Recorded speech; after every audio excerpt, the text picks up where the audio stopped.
नमस्कार, मी डॉक्टर भारती राजेंद्र पोळ, वैद्यकीय अधिकारी, प्राथमिक आरोग्य केंद्र तळेगाव दाभाडे हे ते कार्यरत आहे।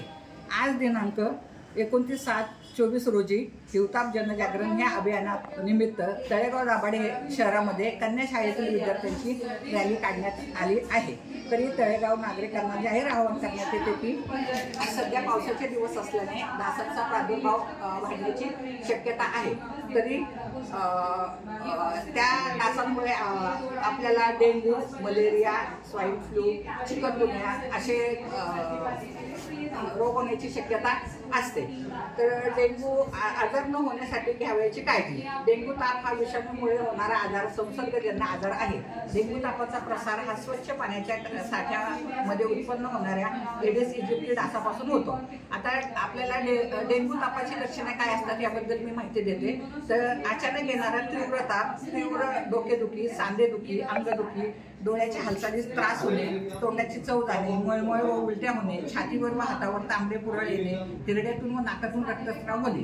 आता डेंग्यू तापाच्या साथीची व वाढीची कारणे: वाढती डासोत्पत्ती स्थाने, एडिस डासांची वाढती घनता, परंपरागत पाणी साठवण्याची पद्धत, स्वच्छतेचा अभाव, वाढती लोकसंख्या व राहणीमान, दूषित रुग्णांची हालचाल व स्थलांतर। आता डेंग्यू ताप प्रतिबंधात्मक व घ्यावयाची काळजी: जर समजा आपण जर ही काळजी घेतली तर आपल्याला हे आजार होण्याची शक्यता अजिबात होणार नाही। तर घरातील पाणीसाठे 7 दिवसापेक्षा जास्त ठेवू नयेत। यासाठी गावामध्ये पाणी पुरवठ्याच्या सहकार्याने आठवड्यातील एक निश्चित दिवस संपूर्ण कोरडा दिवस म्हणून पाळण्यात यावा। त्याचप्रमाणे घरातील आता हे डास होऊ नये म्हणून आपण कोणती काळजी घ्यायची? तर आपण व्यक्तिगत पण काळजी घ्यायची आहे, आपल्या परिसराची पण काळजी घ्यायची आहे।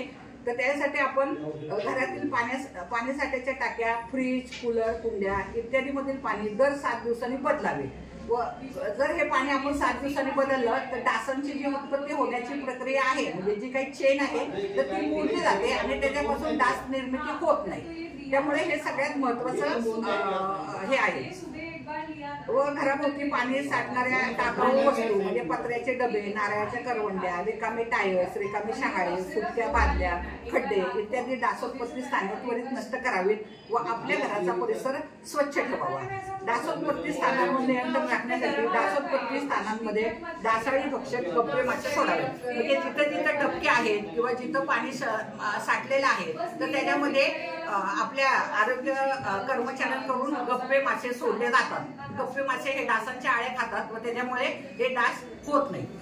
दुसरी गोष्ट म्हणजे डासांपासून व्यक्तिगत संरक्षणाकरता नागरिकांनी पूर्ण बाह्याचे कपडे, डास प्रतिबंधक अगरबत्ती, मलम तसेच मच्छरदाण्यांचा वापर करावा। गच्चीवरील जमिनीवरील पाण्याच्या टाकीची झाकणे घट्ट लावावी, त्याच्यामध्ये फट ठेवू नये की जेणेकरून फट जर राहिली तर डास आतमध्ये जातात, आळ्या घालतात व आळ्यांपासून परत डासांची उत्पत्ती होते।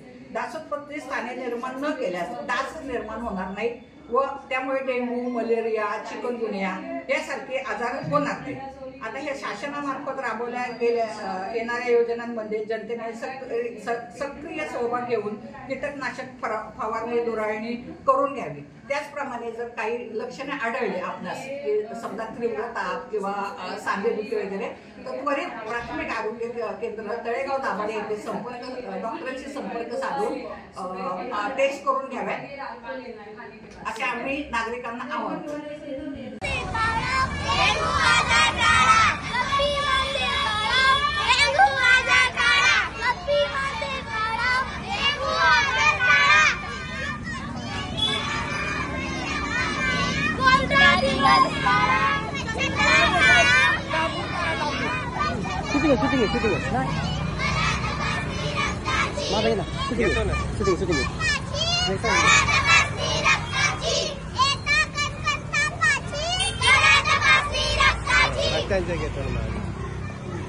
बस